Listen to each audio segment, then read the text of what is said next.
to spread the light of the Prophet ﷺ. So when they go, and when they are sent, why a Muslim would want to go to a non-Muslim country? Don't look at the Muslim countries today. Like I said, this is Akhir Zaman. Everything is upside down now. Black is white and white is black. Before, you see so many non-Muslims going to Muslim countries, especially during the time of the Ottomans. The Jews themselves, they say we'd rather be ruled by the turban of the Muslims than the mitre of the Pope. You know, the Pope, they wear that hat, a coat like this. Like that. Say we'd rather be ruled. Because Islam, especially with the Ottomans, they're holding what? Adalat, justice. They were holding justice so carefully that they're giving rights. Justice means rights. The rights to the animals, the rights to the birds, the rights to the women, the rights to the men, the rights to the small ones to the high ones, the rights of the Ahlul Bayt they gave. They weren't running around to hunt to kill them. The rights of the Christians and the Jews who come, different denominations of Christians and Jews, they come. They're able to. The rights of the Bulgarians, the rights of the Arabs, which during the time of the Ottomans, they called the Arabs the blessed race. They called them the blessed race. So all these rights, because Muslims, the adab is understanding in reality the rights. Do you understand? What is just in this time? To sit like this and to speak like this, when I'm speaking to kids, what is the rights of the children to speak at that level? That is their right. Without losing that maqam, without losing what we're supposed to give to them, without thinking to that,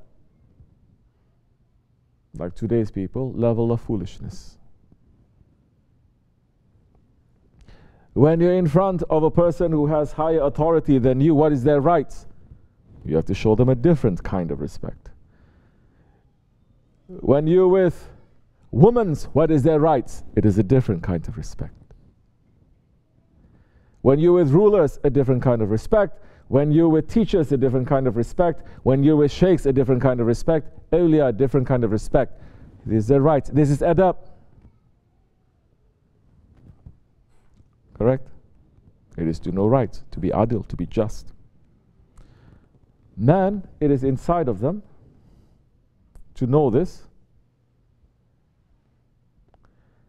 But whatever that is inside, if it's not taken out, it can be pushed down and it can be strangled and it can die. So Muslims, they had adab before, not now. And if there is no justice, and who is going to represent that justice? The justice of Allah here on earth. Scholars is not dealing with justice.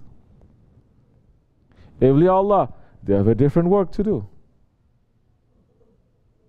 Justice in this world, to rule people how to live, how to die. It is who? Khalifah.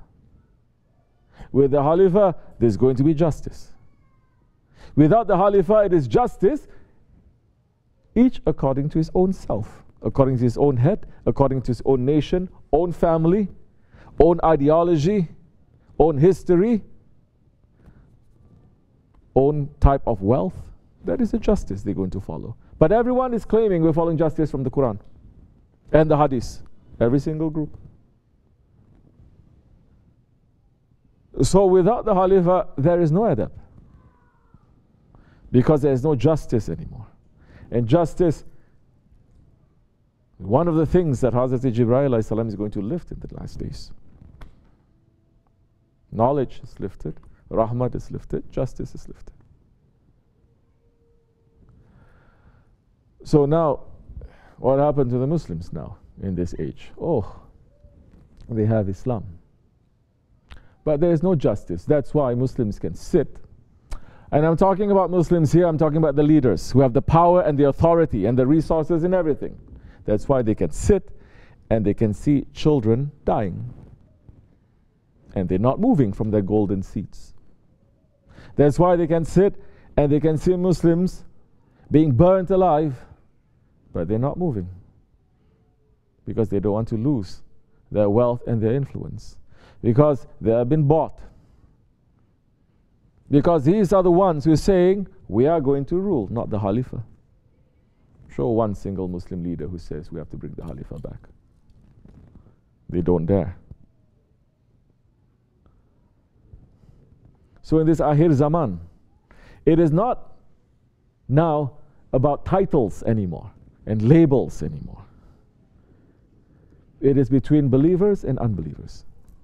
Those who believe in justice. Those who believe in adab, manners. So many. They're saying justice and manners only to people belonging to our nation, or our country, or our family. So now Muslims themselves, they're broken up into tribes, just like first Jahiliyyah, tribes. That's why the Muslim leader can sit and they're saying, let all these people to come through. Hey, it's not my problem. But you're a Muslim leader.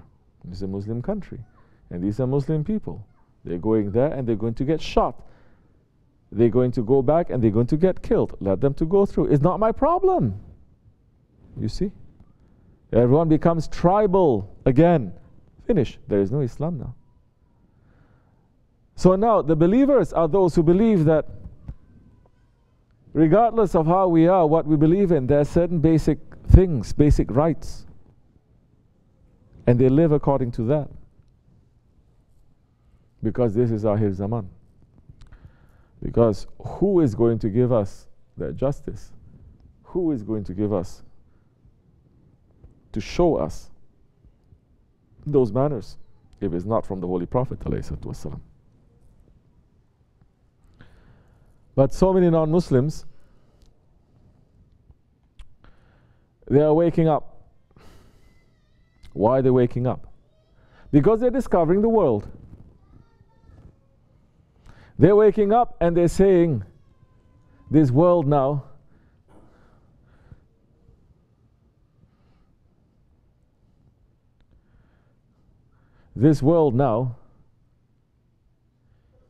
it is filled with injustice. We don't believe in it. And we're not living in this world to get what the people who are unjust that they want from this world too. All these people reaching out for this world to get the riches and the treasures and the pleasures of this world, so many people in the West especially, they grow tired from that. They say, we've tasted these riches and the treasures and the pleasures of this world. It is not giving us what our spirit needs. So when they are in that situation, they get tired from this world, they look for something else. They look for what is human, not what separates, what is similar. You understand? Just as the Holy Prophet ﷺ, when he came in the first Jahiliyyah, he is looking for that similarity. He's saying we're all humans. They say, what? I'm not the same as the slave.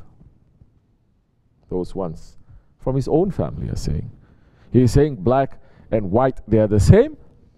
No. He's saying, I'm white, I'm Arab. This one is black, he's my slave. We're not the same. We can never be the same.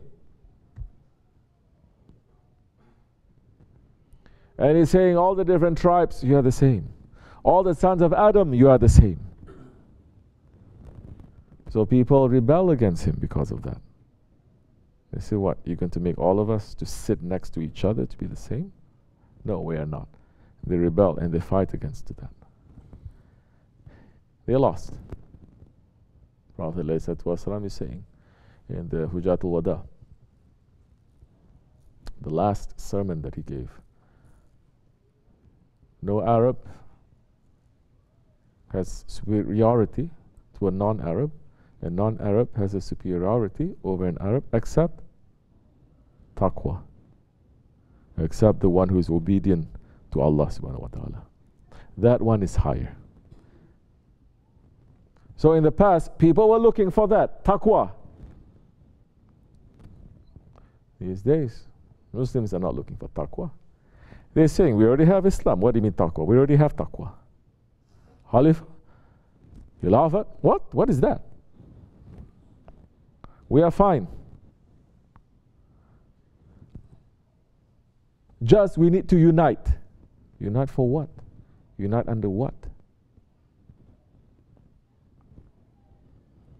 But other ones that they have real belief,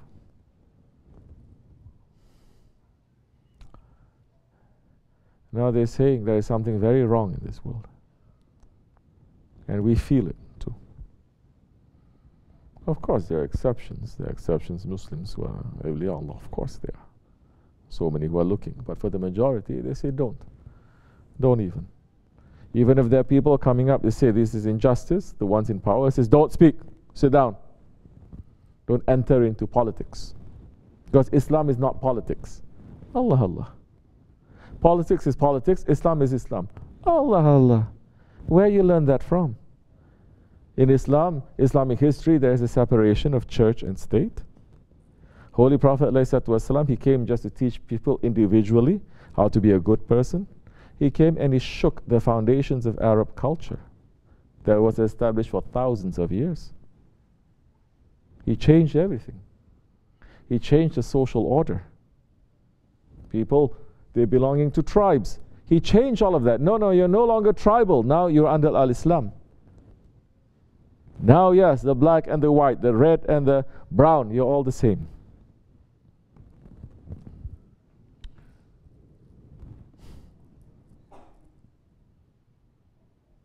Now, if you look to people who are asking for equality, asking for the rights of others, those who understand the world, not only understanding, but they're sick and tired from what the world has to offer. They say, we should do something. This injustice cannot continue. But so many Muslims, they're saying, well, we just now taste the dunya. We just came out from Khilafat, 100 years. And after that, we just came out from colonization. We're just tasting a little bit of the modern life. Let us at least enjoy ourselves. Don't talk about all this. Don't talk about Dajjal. Don't talk about Mahdi alayhi salam. We're just about to taste. So you see,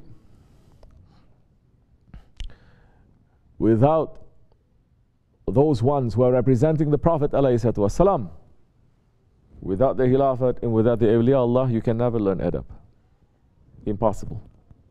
Adab that you learn only according to your own head, that you read from here and there, that you collect from here and there. It is not something that is coming from that one that Allah subhanahu wa ta'ala has praised. Allah subhanahu wa ta'ala praised His Holy Prophet ﷺ, saying, verily you are of a tremendous nature. That's why you see today's world, there are so many people who are doing things that is against the Sunnah. Never you've heard. In 1,000 years, 1,000 years, never you've heard. But today's scholars say, it's okay. Scholars are leading the way. Saying it's okay. This is the real Sunnah. So there's no safety for people anymore. Safety is to fall behind and to hold on to the friends of Allah. By the time you know how to balance things. Yes, we had so many non-Muslims coming here. They sit down and we say Allah, they say Allah. So many, we're making namaz. They're coming in shorts, whatever. They come and they make namaz with us, correct or not? But we had so many people, including your own parents here, your own Muslim parents. They would not even step into the dergah. They would not even pray behind. If we make zikr, we say Allah, Allah. We see the kafir saying Allah, Allah, and this Muslim.